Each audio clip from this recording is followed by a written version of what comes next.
it's time to sit back and relax with your favorite drink. And listen.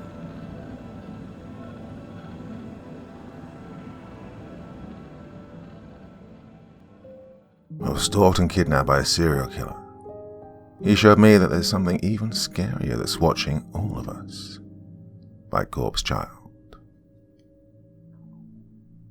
What I'm about to say here is hard for me for a couple of reasons. First, obviously, because of how traumatic it was, but secondly, because of how bizarre it was too. I saw things I'm still not sure, or you or anyone for that matter, can really explain. It started, for me anyways, with the eyes. The large red eyes with a pair of wings coming out of them, this time painted on the bricks of the next-door apartment complex in the alleyway. I'd seen this before on the news. Another body. Who was it this time? Another woman? A child? The eyes saw them first. They saw nothing, they never do. I still remember that night too, almost shot for shot.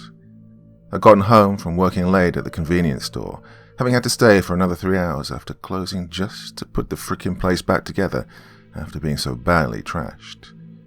It was 3 a.m. when I finally got to leave, and I was tired. Nothing human up at that hour. Got home about 15 minutes later and shambled, exhausted, out of my car and into my apartment. I remember how cold it was, though I was too tired to notice, as well as how quiet it was. Dead silent. Upon entering my apartment, I locked the door, all 7 deadbolts, something I found to be necessary a year before when I had 2 break-ins over the course of a month, and just launched myself onto the couch. Didn't even bother trying to get out of my sweaty-ass clothes, or even making it to bed. At least I have tomorrow off, was the last thing to cross my mind before blacking out cold as soon as my head touched the couch cushion. I didn't hear anything. I was awake in maybe 15 minutes later to the sound of sirens from outside. Red and blue lights flashed rapidly from the window. I bolted up on the couch, still groggy. What is that? Police? What's going on? What happened? I stumbled over to the window. From my window on the 4th floor, I couldn't see much with the lights flashing in my still half-asleep eyes. I do, however, remember seeing the pair of large red eyes graffitied on the wall, staring forward. You can't see them, but they see you. Oh, God, I thought, chills starting their course up my spine. It was him again, Azazel, or Charlotte's fallen angel killer, as the media had nicknamed him. This had been his trademark for almost 3 months. Find someone walking by in the dead of night, snatch them into the alley, kill them quickly and quietly, causing no one to hear anything, and marking the wall in their blood before basically vanishing into thin air. God, how long ago this happened? I wondered. I couldn't hear him. What if he's still nearby? No one ever hears him. No one sees him. Well, it goes without saying that this snapped me wide awake and kept me that way until the sun came up. I grabbed the 9mm my late husband got me 2 years before he died, and I poised myself on the couch, ready to blast anyone that might try to come in. I took every ounce of self-control I had to keep from unloading the magazine when I heard the knock at the door about 2 or so hours in. Mrs. Hoffman? A man's voice called from the other side of the door. It's the police. For a moment I stayed stiff on the couch, locked in a frightened entropy, the barrel of the gun trained at the door. My hands shook. Oh, it's just the police. Another set of knocks came from the other side. Mrs. Hoffman? I slowly began to get up from the couch and crept to the door. I unlocked 6 of the deadbolts, leaving the top one latched, before cracking the door open. Outside were 2 officers. Mrs. Hoffman? The one on the left asked. I cleared my throat. Yes? We're from the Mecklenburg County Police Department. I'm Officer Wade, and this is my partner, Officer Vega. If you wouldn't mind, we'd like to ask you a few questions. May we come in? I unlatched the last bolt and opened the door fully. Yeah, come in. They came in. I went into the kitchen and started brewing a pot of coffee. Would either of you like some coffee? No, thank you, ma'am. Officer Wade replied. "We'll try to keep this brief. We just want to know if you might have seen anything out of the ordinary." I replied that I hadn't. "Anything at all? Maybe someone you hadn't seen in the neighborhood before, someone shady?" "No," I replied.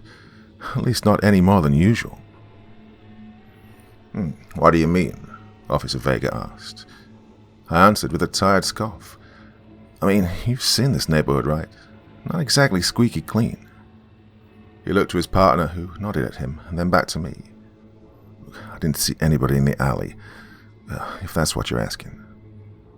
"And you didn't hear anything?" Officer Wade asked. "No, not until I heard the sirens just a couple of hours ago." He nodded at this, and I turned to continue making coffee.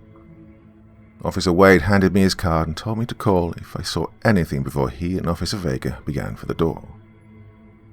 "Oh, wait." They stopped, grabbing the doorknob. "How long ago?" "What?" "The alley. How long ago did it happen?" Officer Wade nodded for his partner to go towards the door. He left, and it was me and Officer Wade. "About 3:30 this morning, ma'am. Can't be certain, but I was told that by the best estimate." My blood chilled. My heart dropped from my chest like a rock. 3:30? I was asleep. I asked if they knew who the victim was then. He replied they didn't yet, though, of course, I kind of doubt he would have shared that with me if he did know. He was about to turn and leave again when I asked him one last question, one that deep down I knew he wouldn't answer. "Is it him? The fallen angel?" "Oh, we're not sure yet, Mom," was all he said before turning and leaving. I was alone again. For a moment, I just stood there trying, and kind of failing, to take in and process what I'd just heard. My mind was a chaotic hornet's nest. An innocent person just got murdered right next to me, and I'd slept through it. Aside from the palpable sense of guilt that it brought me, it also filled me with panic. It brought a far more haunting suggestion to mind. Would I have noticed anything if I was awake? Was it possible to catch a ghost? He said the time of death was 3:30 a.m. That was only about 15 minutes after I got home. I didn't see anything or anybody. You can't see them, but they see you. Oh, how long had he been in there? Ding! My thoughts abruptly ended when I heard the pot signal that the coffee was done. My hands were shaking as I lifted the pot and began pouring. I ended up only filling the mug about halfway before losing the rest of it to the drain. I, still trembling, raised the mug to my lips and started sipping it, swallowing hard. Would I have seen or heard him if I'd been awake? This thought swam around in my head as the sun rose. By then, of course, the commotion in the alleyway had long died out. It was empty again, quiet. I was exhausted, of course, which made me really slow to get moving again. Didn't have to work, sure, but I couldn't just sit around in the house all day either.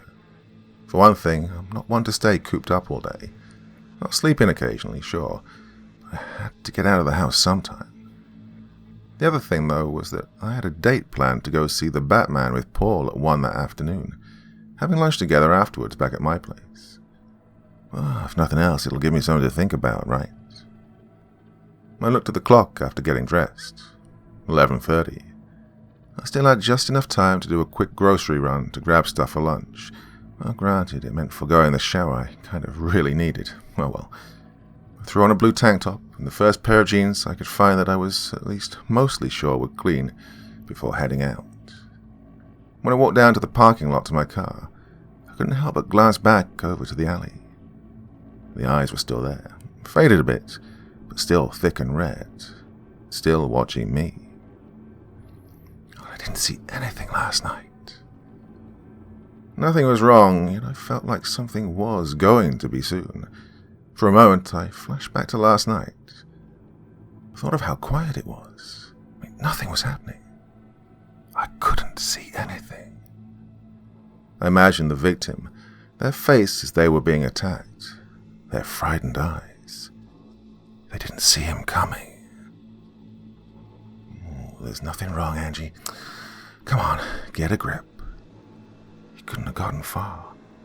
Might still be near, in the area. I closed my eyes at this and shook my head. He could be anywhere.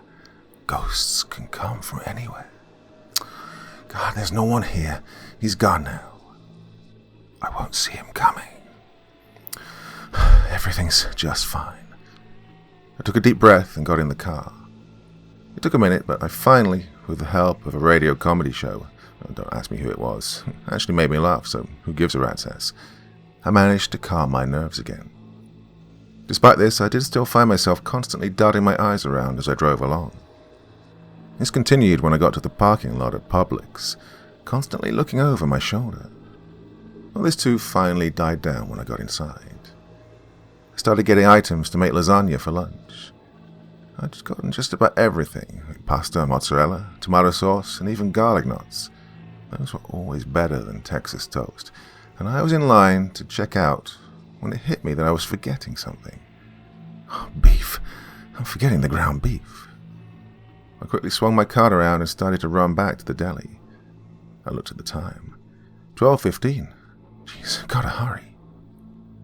In my little frenzy, I lost track of my surroundings and ended up running straight into a man coming towards me out of the frozen meat section, knocking him to the ground. Oh, God, sir, are you okay? I exclaimed, rushing over to help him up. He didn't respond. I took his hand and helped him to his feet. I'm so sorry about that.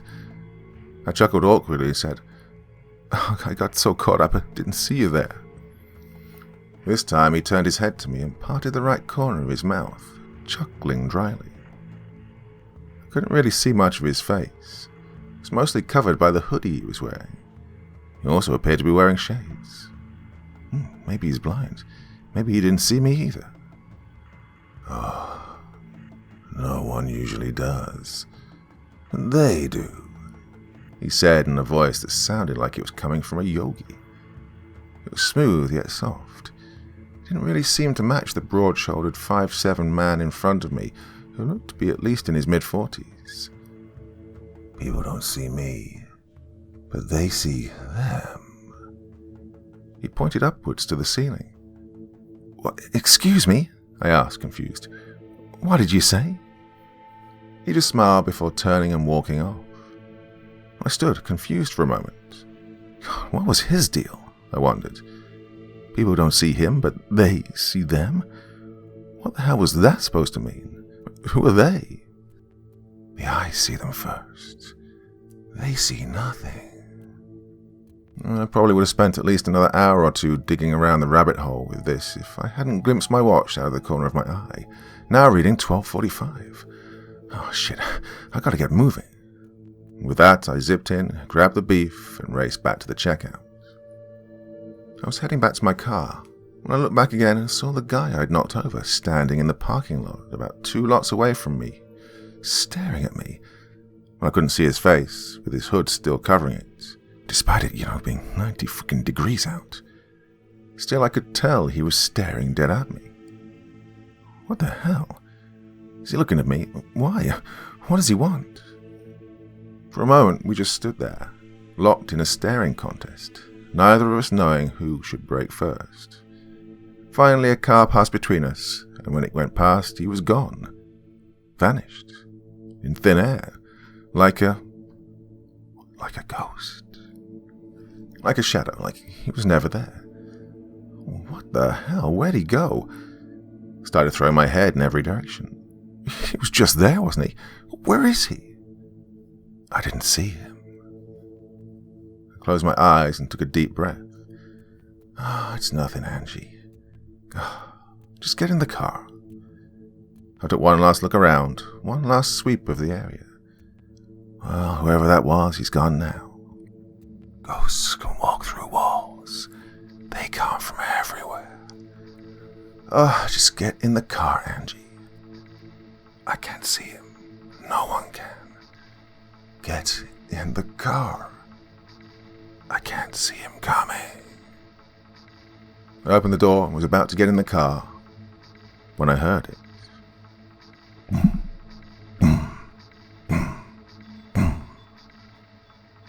I was turning to the left where it was coming from.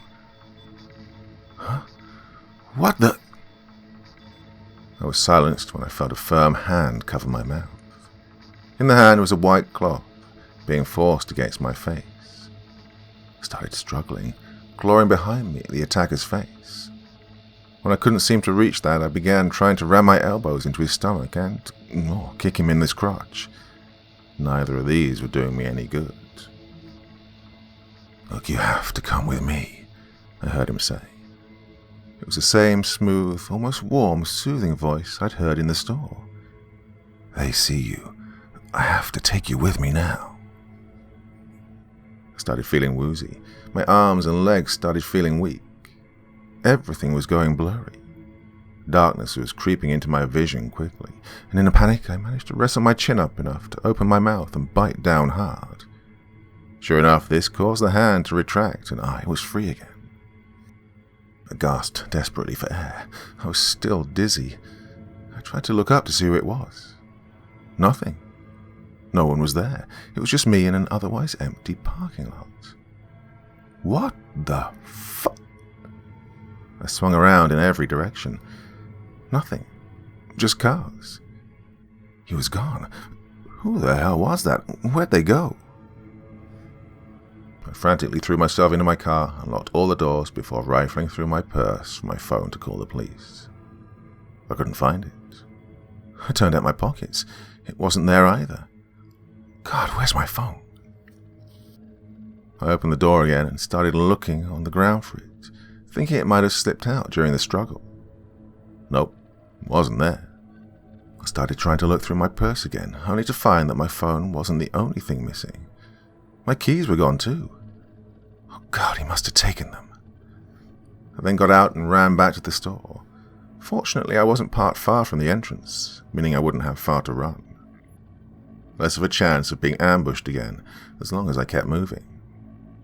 After running in, I found the nearest cashier and asked, breathless, if I could borrow the store phone to call the police. I told him I'd just been attacked in the parking lot, and my phone and keys had been stolen. He led me to the back room where the phone was, and I pulled out the card Officer Wade had given me and dialed the number. Part 2. Mecklenburg County Police. What is the nature of your emergency? I was just attacked in the parking lot. Okay, ma'am. Can you tell me your name and location?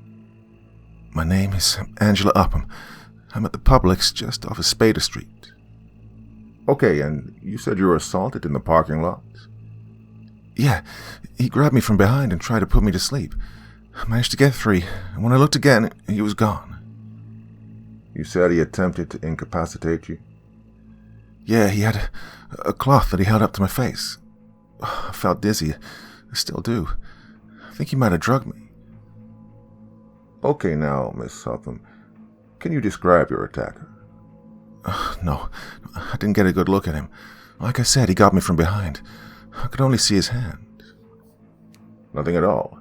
Tattoos, scars, anything? No. I then thought about the struggle again. I saw his hand. I'd bitten his hand. I'd bit him. There'd be a mark. It wasn't much of a lead, but still, it was something. There's a bite mark on his hand. How do you see a ghost? Force it into the light. Oh yeah, his hand, right hand has a bite mark on it. He was white and thin, from what I could tell with how bony his hand was.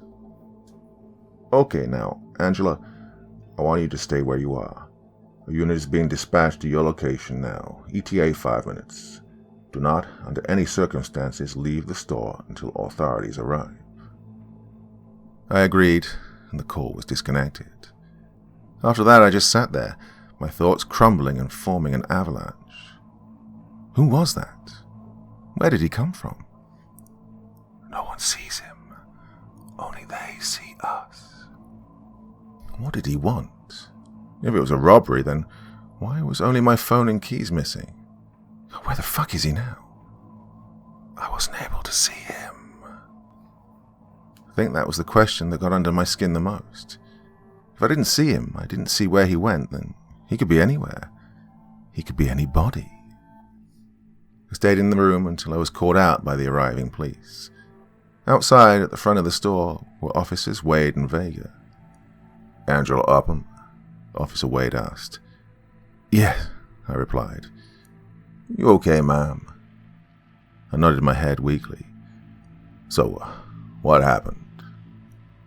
"I was heading out to my car when, out of nowhere, some guy comes up from behind me and puts a cloth over my mouth." "Can you show me where it happened?" I led him to the doors and pointed to my car. "He sent Officer Vega to go look at it." "You said you got away by biting him." "Yeah, he let go when I did that. When I looked up, there was no one there. I looked everywhere. He was gone." "Was he there?" "I was about to drive off when I realized I didn't have my keys or my phone anymore." You know of anyone who'd want to intentionally hurt you?" I shook my head.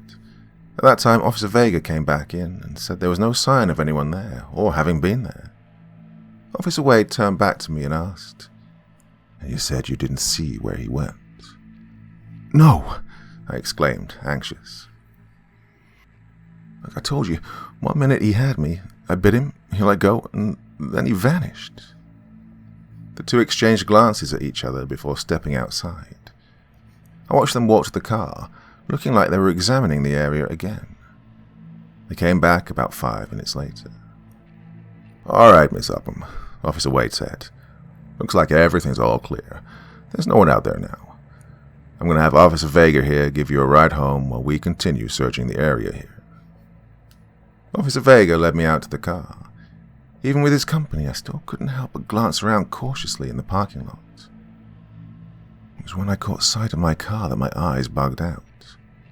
There, scratched into the driver's side door, were the eyes. I froze. They stared back at me, staring into me, through me even. I imagined that somehow he, my attacker, no, the fallen angel killer, was staring back at me through those eyes. "Ma'am, is everything all right?" Officer Vega asked, having now taken notice of my terrified state. Still shaken beyond being able to form a coherent thought, I pointed to my car. He looked over and immediately became as surprised as I was. "What the hell?"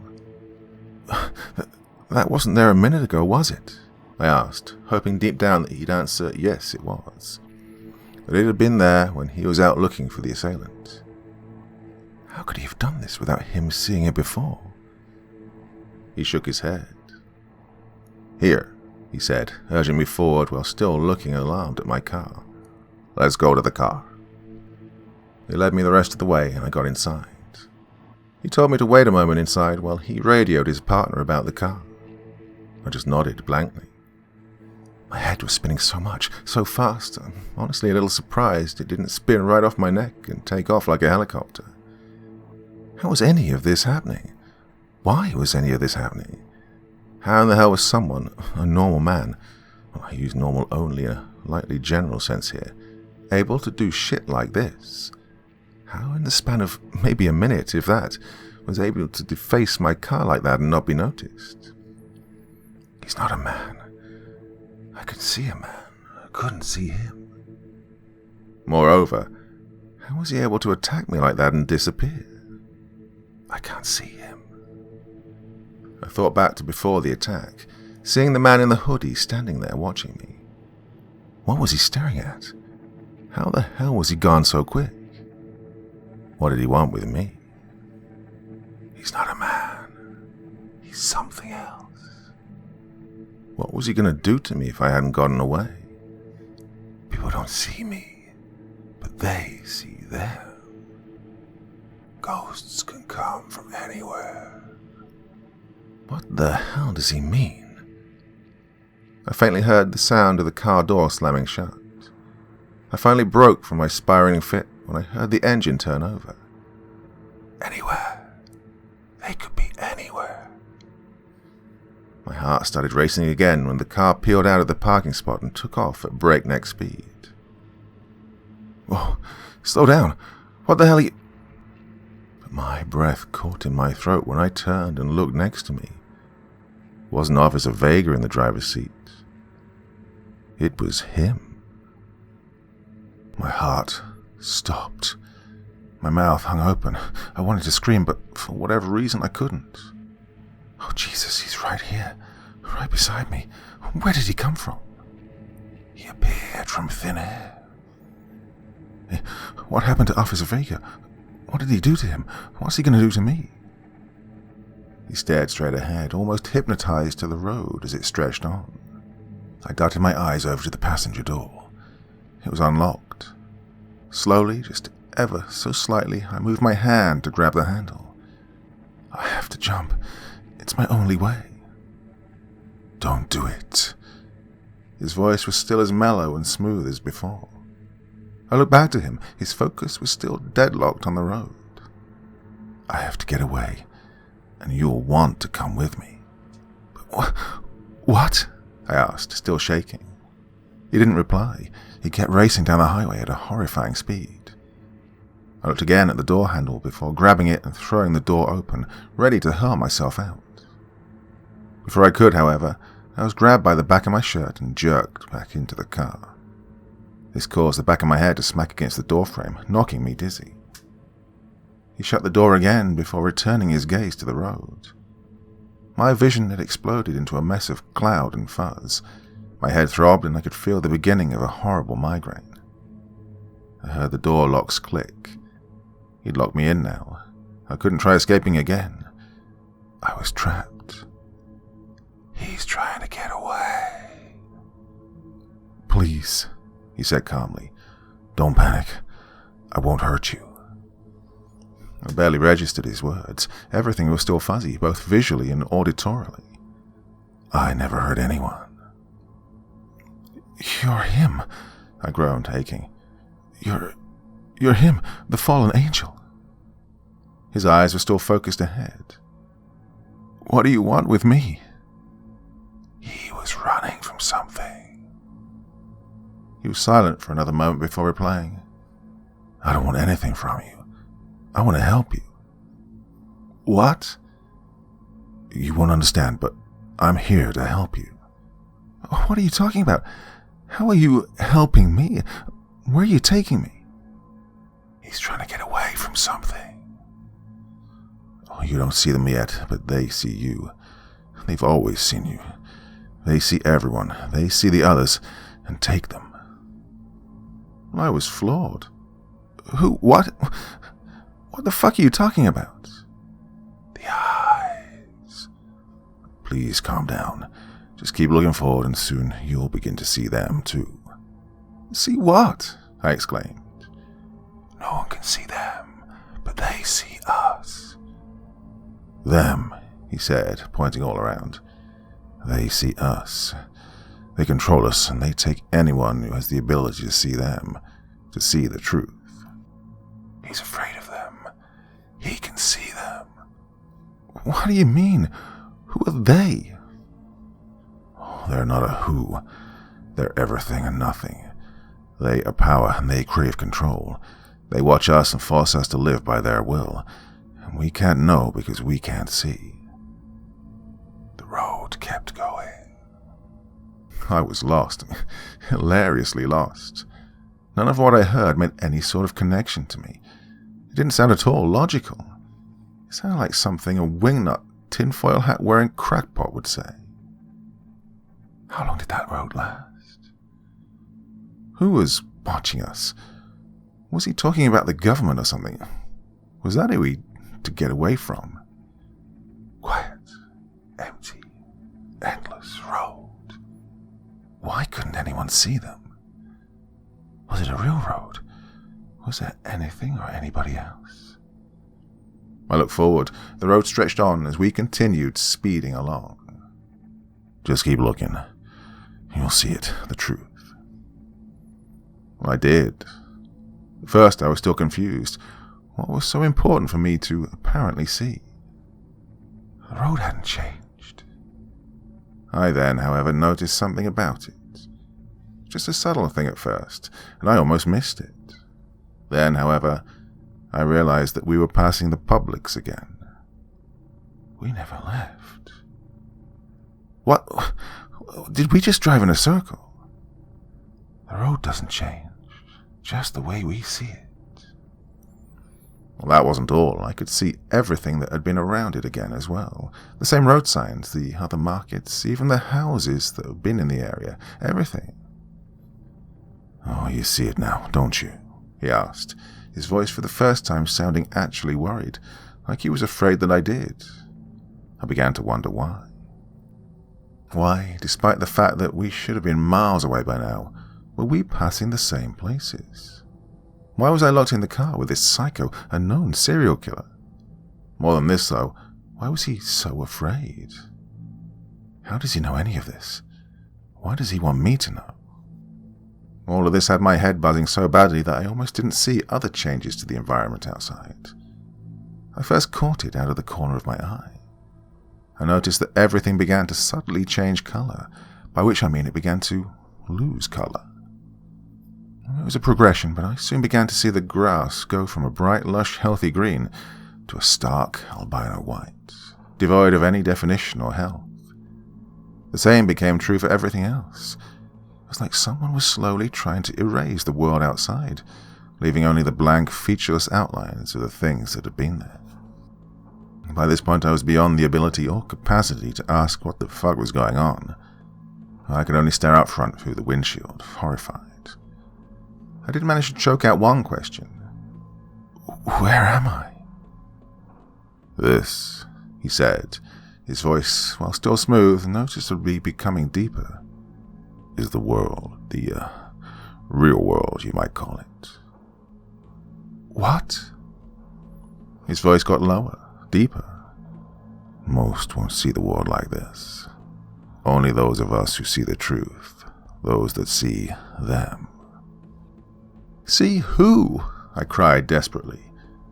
I began to feel something warm coming from his direction. It grew hotter and hotter, intensifying, until I looked over to him and, ironically, felt my blood chill. He was now glowing. Around his body was a bright golden aura that glowed brighter and brighter. My eyes went wide seeing this, wider than they'd ever been. What the fuck? What is this? How is he glowing? What the fuck is he? An angel, a guide, a holy light to an unknown path. I didn't voice any of this, and not even because I didn't want to, but rather I just couldn't. Even still, I must have still conveyed my feelings of utter shock, utter terror at what I was seeing. Seeing is believing, and knowledge is frightening. Don't be afraid, he said in a voice that now boomed so much that it shook throughout my body, echoing like the inside of a drum. Your fear will draw them towards us. What are you talking about, goddammit? I was at my wit's end. No, I was beyond my wit's end. I was so far past that if I did wake up from whatever little pipe dream this was, I'd have to be institutionalized on the spot. Look, enough of this cryptic horseshit. Either tell me what's going on, or let me out of here, now. Quiet, he thundered. He now no longer looked the same. He no longer even looked like a person. Now his body was just a golden, glowing outline of a man with long, thin wisps coiling from different areas of his form. This once again made me go speechless. Just relax, please. I know this is hard for you. That's why I brought you here. You're afraid, I know, but I'm here to save you from that. I don't... Just keep looking and see the truth. What truth? That the world you know was never real. That what you know is only what you've been allowed to see. This, child, is always what the real world has been. Their blank slate, their sandbox, their playground. For the love of God, who are they? You keep mentioning these things, but what are they? Where are they? Why can't I see them? I couldn't see them because I couldn't see ghosts. I didn't believe in ghosts. Oh no, I heard him murmur, still an impossibly deep, angelic, for the lack of any better word, voice. They've found us. Part 3. Overhead, from the blank, featureless sky above, I watched as a large black crack split across, like the splitting of ice. From this rift, a blinding light bled down as the sky split apart. My heart stopped dead in my chest when I watched a horde of eyeballs that were clustered together to form one giant, writhing, disgusting, and just straight horrifying mass descend.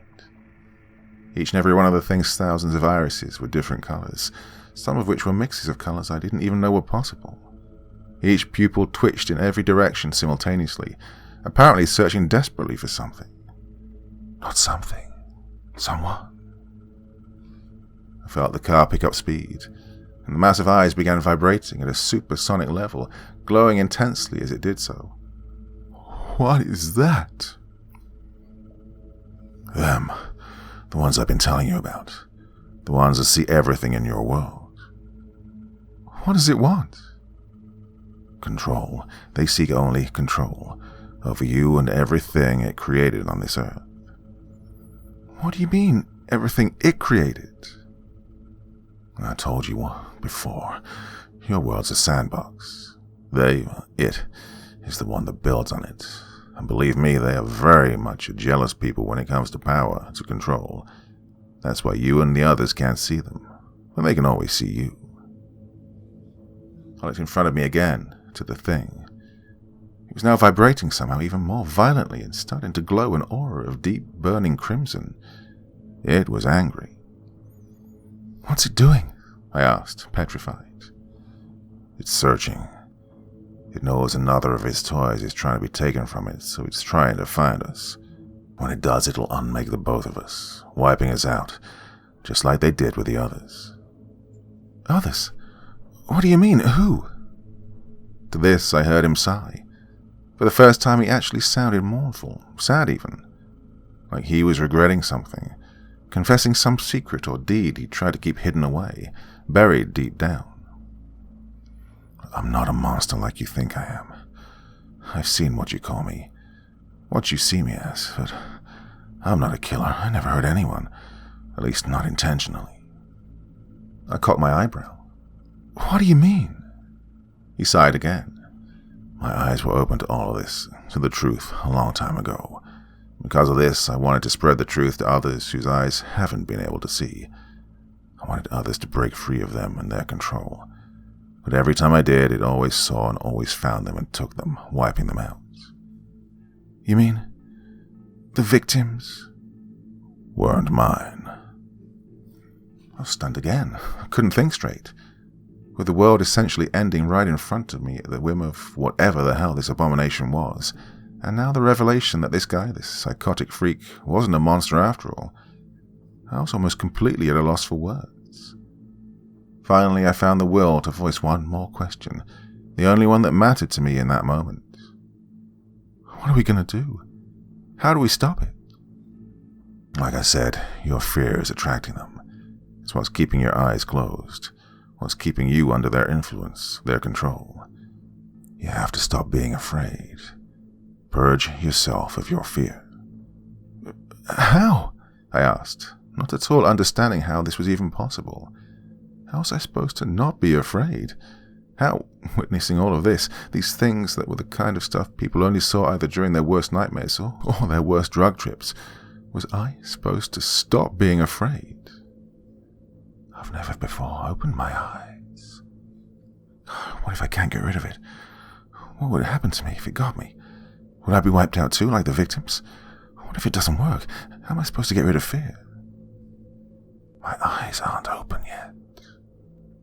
My spiraling train of thought came to a screeching halt when one of the terrifying entity's gleaming red tendrils shot through the windshield, seizing and tightening around the man's wrist. I could hear a sizzling noise, followed by the smell of sulfur, and the man letting out a sharp cry of pain in a tone that didn't sound entirely human.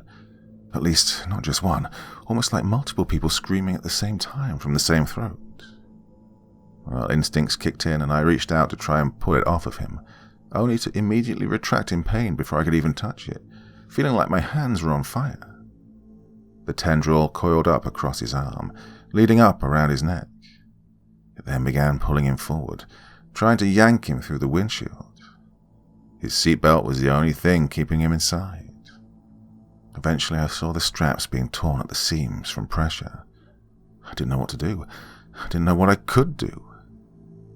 My eyes. Oh, you have to let go, he bellowed, groaning in pain. The belt straps were only barely holding together now. The tendril was worming itself into his mouth and down his throat. I looked out again at the thing, the monster. Its pulsing eyeball mass glowed brighter and brighter. I could feel the heat searing and unforgiving.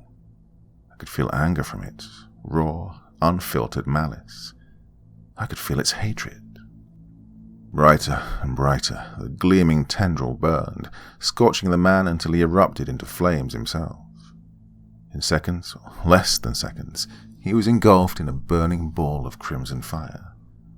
I'll never forget how his screams sounded as he burned, like 1,000 people were screaming at the same time as they were cooked alive.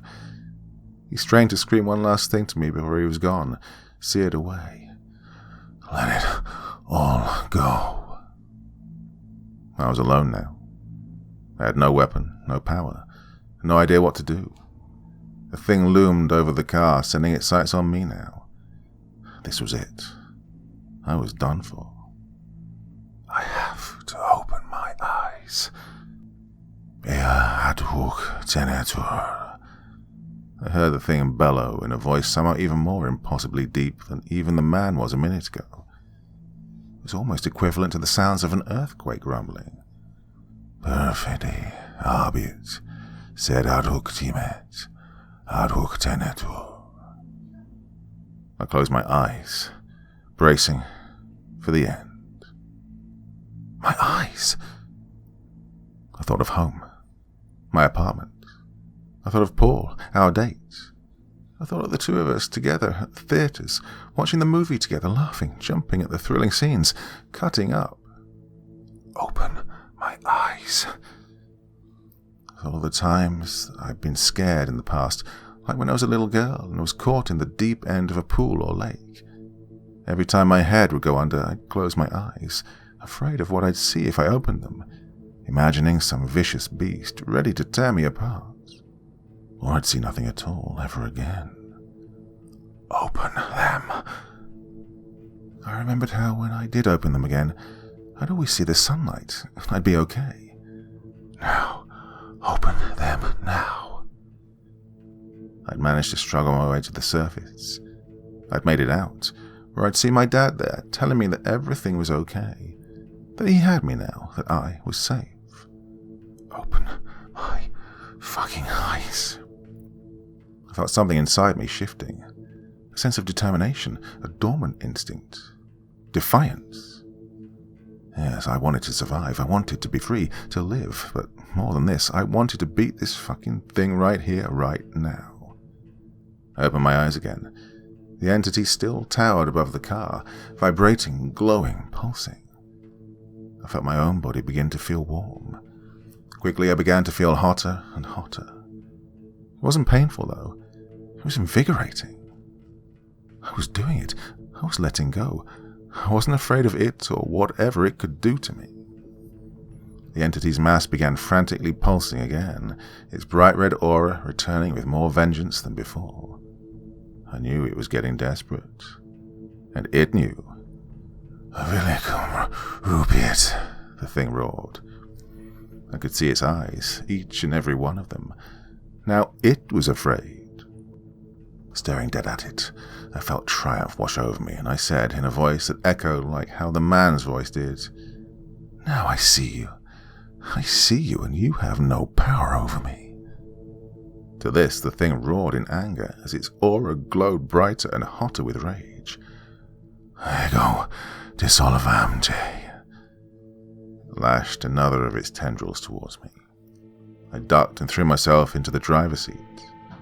Assuming control, I threw it into drive and slammed my foot on the accelerator. We locked gaze one last time. Burn in hell.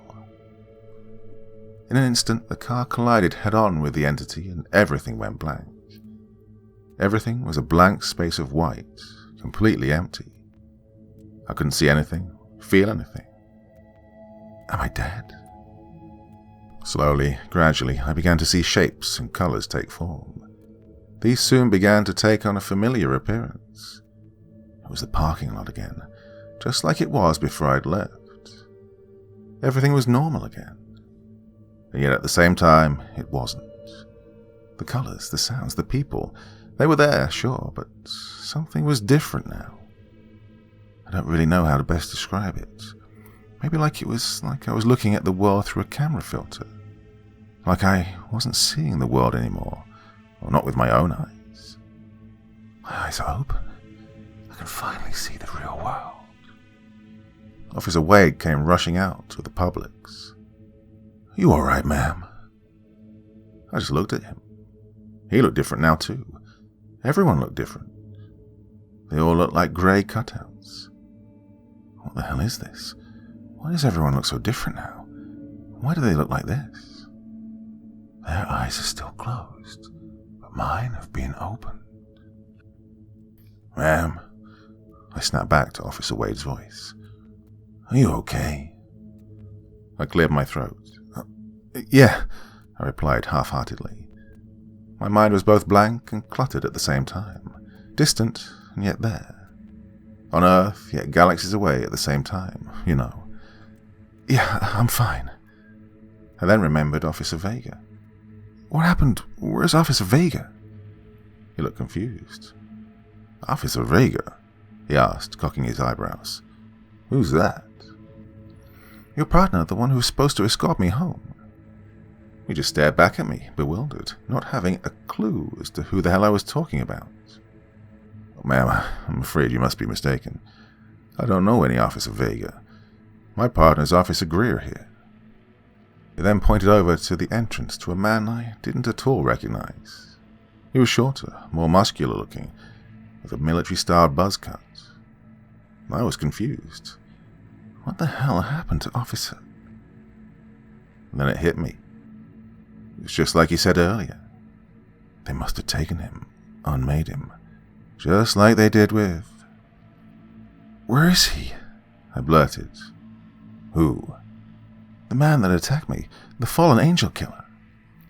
Once again, he looked utterly dumbfounded. "Well, someone attacked you, Mom?" he asked. My blood went cold. Not from fear, but rather from sheer realization. The kind of feeling you get when you reveal some great and horrible truth. Everything was back to normal, and yet nothing was the same. He explained to me that they got a call about a possible shoplifter, and they just happened to see me out in the parking lot looking winded. I barely listened to him when he explained this. I know what really happened, but he doesn't, and neither does anyone else. They never will. Their eyes aren't open. They can't see them, but I can. I've tried searching for the man, the murders, any headlines of the search for him, but it's no use. Neither he nor any of his victims can be found anywhere anymore. They can't be found because they no longer exist. Unmade. To the best, as I understand it, these events happened only a couple of days ago. Since then, I've seen the world this way. Normal, yet different. I feel different too. I feel faster, more perceptive than normal. I've found that I can move faster than normal perception, causing me to be able to travel from one spot to another quicker than other people can pick up on. Just like him. I think I understand it clearer now. I conquered my fear, breaking their control over me, and now I've become elevated. I'm not just human anymore. I'm more than that now. I'm free. My eyes are open. And despite this, I can see them now too. Oh, they're everywhere, pulling the strings of everyone around me. No one else can see this, but I can. I know they're after me, which is why I have to end this now. I'm going to leave you with this. These things that act beyond our bounds, beyond the veil, as you say it, they're everywhere. And they only want one thing: control. They fear being known, though, being seen. And they can be seen. All you have to do is open your eyes.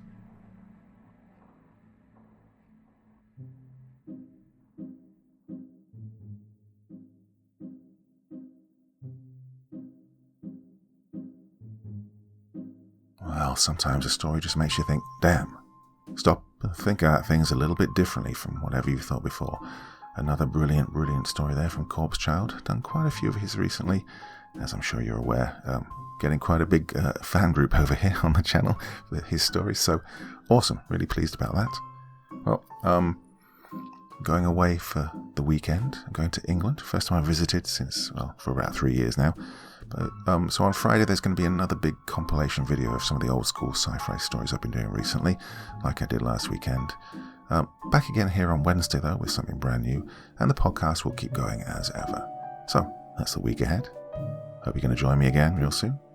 Till the next time, my dear friends, sweet dreams and bye-bye.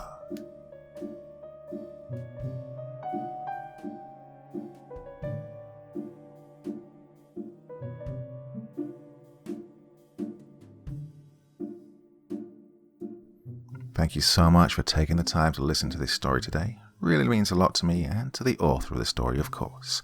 Well, if you want to know more about me, I'm pretty much everywhere on social media. You can find me on Facebook, Twitter, Instagram. You can download my music on SoundCloud. I've got a Patreon if you feel like. Throw me $1 or $2. Very much appreciated. And of course, on Reddit, I have a place where you can leave stories if you want me to read one that you've written.